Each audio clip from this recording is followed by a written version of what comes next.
18 presenting गेठेनोथोआ।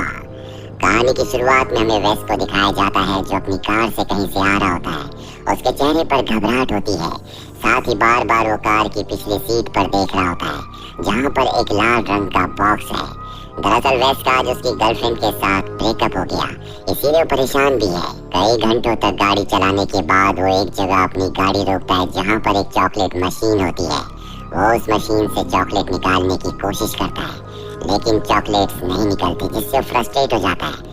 तभी वहाँ पर एक लेडी आती है, वो उसे चॉकलेट देती है और कहती है कि तुम्हें आराम की जरूरत है। इसके बाद वो लेडी चली जाती है। वह सच में थका हुआ है, साथ ही वो बहुत परेशान भी है, इसीलिए बहुत शराब पी लेता है। रात होने पर वो आग जलाता है और उसकी कार की पिछली सीट में जो रेड कलर का बॉक्स था, उस बॉक्स से वो कई लड़कियों की फोटोज निकाल कर जलाना शुरू कर देता है। पर वो एक फोटो बचा लेता है जो कि उसकी गर्लफ्रेंड होती है। अगली सुबह उसकी नींद खुलती है और देखता है कि उसने अपनी पैंट तक जला दी है। वो भागता हुआ एक वॉशरूम में जाता है जहाँ पर वो वॉमिट करता है। तभी बगल वाले टॉयलेट से आवाज आती है कि तुम अब कैसा महसूस कर रहे हो। वैस कहता है कि अब मैं ठीक हूँ। इसके बाद वो कमोड के ऊपर बैठ जाता है। वो देखता है कि वहाँ पर टॉयलेट पेपर नहीं है, इसीलिए वैस बाहर चला जाता है जहाँ पर वो पानी से अपने हाथ मुंह धोता है। दूसरे टॉयलेट में जो आदमी होता है वो उससे उसका नाम पूछता है। वैस अपना नाम बता देता है। हालांकि वैस के लिए बहुत अजीब होता है कि कोई अनजान आदमी उससे बात कर रहा है। वैस उससे कोई सवाल नहीं पूछता। तभी वो आदमी कहता है क्या तुम मेरा नाम नहीं जानना चाहोगे। वैस कहता है क्यों नहीं। वो कहता है कि मेरे नाम का उच्चारण बहुत मुश्किल है, इसके लिए तुम्हें अपनी जबान को पकड़ कर बोलना होगा। मेरा नाम है गेठेनोथोआ। वैस को अजीब लगता है, वो ट्राई भी करता है। इसके बाद वो कहता है कि यहाँ वॉशरूम में जो पेंटिंग बनी हुई है, मैं कुछ ऐसा ही दिखता हूँ। मैं एक शैतान हूँ जो कि अच्छे काम भी करता है और बुरे काम भी, पर फिलहाल मैं अच्छा काम करने के लिए आया हूँ। मैं तुम्हारी दुनिया को बचाना चाहता हूँ। ये सुनकर वेस को गुस्सा आ जाता है। वो कहता है कि रात को मैंने शराब ज्यादा पी ली थी, इसका मतलब ये नहीं कि मैं तुम्हारी हर एक बात पर यकीन कर लूंगा। ये कहकर वो वहाँ से बाहर जाने लगता है, लेकिन दरवाजा किसी ने लॉक कर दिया है। तभी टॉयलेट के अंदर से आवाज आती है जो कि गेठेनोथोआ की आवाज है। वो कहता है कि ये मैंने किया है, तुम यहाँ पर अपनी मर्जी से आए थे, लेकिन अब जब मैं चाहूंगा तभी तुम यहाँ से जा सकते हो। वैसे उसकी बातों से इरिटेट हो जाता है और अब वो देखना चाहता है कि टॉयलेट के अंदर है तो है कौन। इसीलिए वो अपने कमोड के ऊपर चढ़कर उस तरफ देखने की कोशिश करता है। वो आवाज कहती है कि ऐसा मत करो, इससे तुम्हारी जान भी जा सकती है, पर वैसे उसकी बात नहीं मानता। तभी उसे झटका लगता है और वो देखता है कि वो टॉयलेट के बाहर यानी कि अपनी कार के पास आ चुका है। वो कार में जाकर बैठता है जहाँ पर उसकी गर्लफ्रेंड भी होती है, जो वैस से कहती है कि तुम्हें वहाँ से बाहर नहीं आना चाहिए था, और उसकी आंखों से कीड़े निकलना शुरू हो जाते हैं। और अगले पल वो एक बार फिर से टेलीपोर्ट होकर उसी वॉशरूम में पहुंच जाता है जहाँ से वो टेलीपोर्ट होकर यहाँ पर आया था। वैस को कुछ समझ नहीं आता कि उसके साथ हुआ तो हुआ क्या। गेठेनोथोआ की आवाज कहती है कि मैं जानता हूँ कि तुम मुझ पर विश्वास नहीं करते, इसीलिए मैं चाहता हूँ कि तुम खिड़की से बाहर देखो। और जब वैस बाहर देखता है तो वहाँ पर अजीब सी लेयर चारों तरफ फैल रही होती है। गेठेनोथोआ की आवाज कहती है कि ये पूरी तरह से इस जगह को कवर कर लेगी ताकि बाहर का कोई भी इंसान इस जगह को ना देख पाए। अब यहाँ पर सिर्फ हम दोनों हैं, हमें कोई डिस्टर्ब नहीं करेगा। तभी वैस नीचे से देखता है कि वॉशरूम यानी कि टॉयलेट के अंदर कुछ चमकदार चीज है। वो नीचे से देखने की कोशिश करता है, पर वो आवाज उसे वार्न करती है। वो कहती है कि अगर तुमने मेरी असली फॉर्म को देख लिया तो तुम्हारा दिमाग फट जाएगा, ये गलती कभी मत करना। वैस को अब एक बात तो समझ में आ चुकी है कि ये कोई मजाक नहीं है और टॉयलेट के अंदर जो कुछ भी है वो कोई इंसान नहीं है। वो किसी भी कीमत पर यहाँ से भागना चाहता है, इसीलिए वो गेठेनोथोआ को अपनी बातों में लगाकर वहाँ से बाहर निकलने का रास्ता ढूंढता है।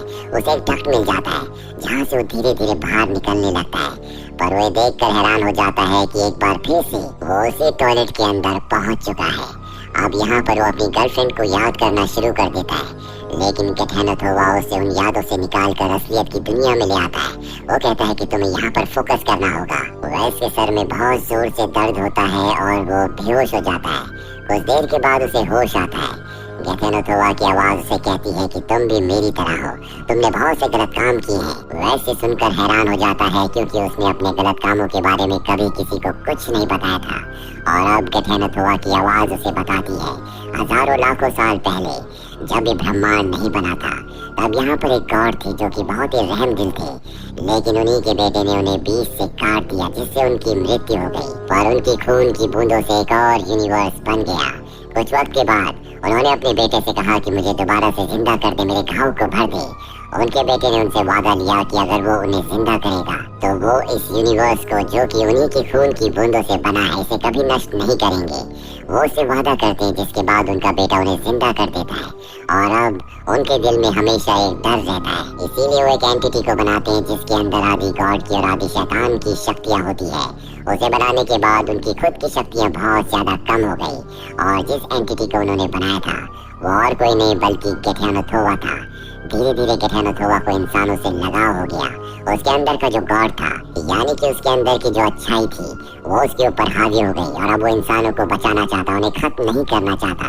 जबकि गेठेनोथोवा को इसीलिए बनाया गया था ताकि वो पूरी इंसानियत का, इस पूरी सृष्टि का खात्मा कर दे। और अब वो धीरे धीरे फॉर्म में आना शुरू हो गया है, यानी कि उसका शरीर बनना शुरू हो गया है। और अगर वो पूरी तरह से किसी फॉर्म में आ गया तो संपूर्ण इंसानियत का खात्मा कर देगा। तभी वैस को बाहर से किसकी आवाज आती है।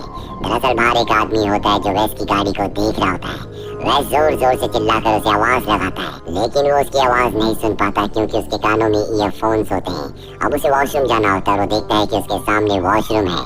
दरअसल गेठेनोथोवा ने इसके ऊपर जो शील्ड लगाई थी, अब उस शील्ड को हटा दिया है। इसके बाद वो अंदर आता है जहाँ पर वो वेस्ट को देखता है जो बहुत ज्यादा घबराया हुआ है। दरअसल ये आदमी जो रेस्ट रूम के अंदर आया वो इसी तरह की रेस्ट रूम्स का वर्कर है और अब वो भी यहाँ पर फंस चुका है। गेठेनोथोवा यहाँ पर वेस्ट को कहता है कि तुम टॉयलेट के अंदर चले जाओ।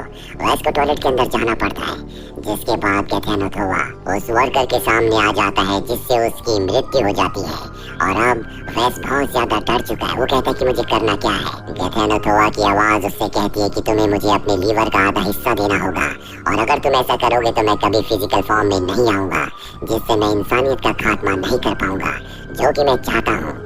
वह साफ साफ मना कर देता है क्योंकि अगर उसने ऐसा किया तो उसकी मृत्यु हो जाएगी। गेठेनोथोवा कहता है कि ये एक तरह का रिचुअल है जो तुम्हें करना ही होगा। वह कहता है कि दुनिया बहुत गंदी है। बचपन में मेरे पिता मेरी मॉम को बहुत मारा करते थे, मैंने बहुत दुख देखे हैं और ऐसी दुनिया को मैं कभी नहीं बचाना चाहता जिस दुनिया ने मुझे हमेशा दुख दिए हैं। गेठेनोथोवा कहता है कि तुम्हें सेल्फिश नहीं बनना चाहिए, तुम्हें इंसानियत के बारे में, दुनिया के बारे में सोचना चाहिए। जिस गॉड ने मुझे बनाया है कुछ ही वक्त बाद वो यहाँ पर आ जाएंगे और अगर वो आ गए तब हम कुछ नहीं कर पाएंगे। तुम्हें अपने लीवर का बलिदान करना ही होगा।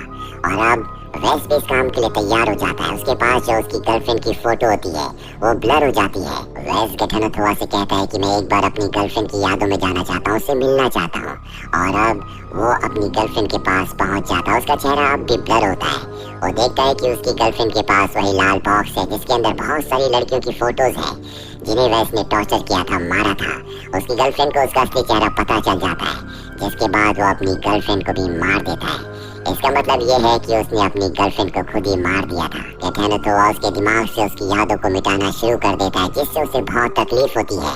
गेठेनोथोवा कहता है कि अब हमारे पास वक्त नहीं है।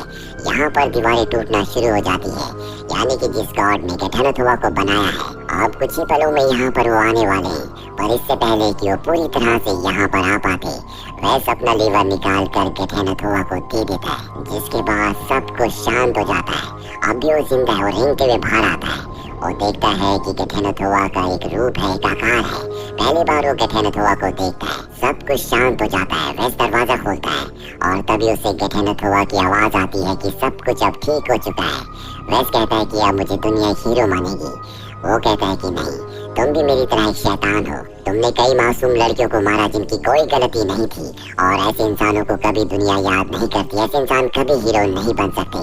कुछ देर के बाद वेस की भी मृत्यु हो जाती है। उसके हाथ में वही टेडी बेयर होता है जो उसकी गर्लफ्रेंड ने उसे दिया था, यानी कि बुरे का अंत हमेशा बुरा ही होता है। भले उसने एक अच्छा काम किया हो, लेकिन उसके एक अच्छे काम के लिए उसकी पूरी जिंदगी भर के गुनाहों को कभी माफ नहीं किया जा सकता। इसी के साथ ही फिल्म ये कहानी यहीं पर खत्म हो जाती है। उम्मीद करते हैं कि ये कहानी आपको पसंद आई होगी।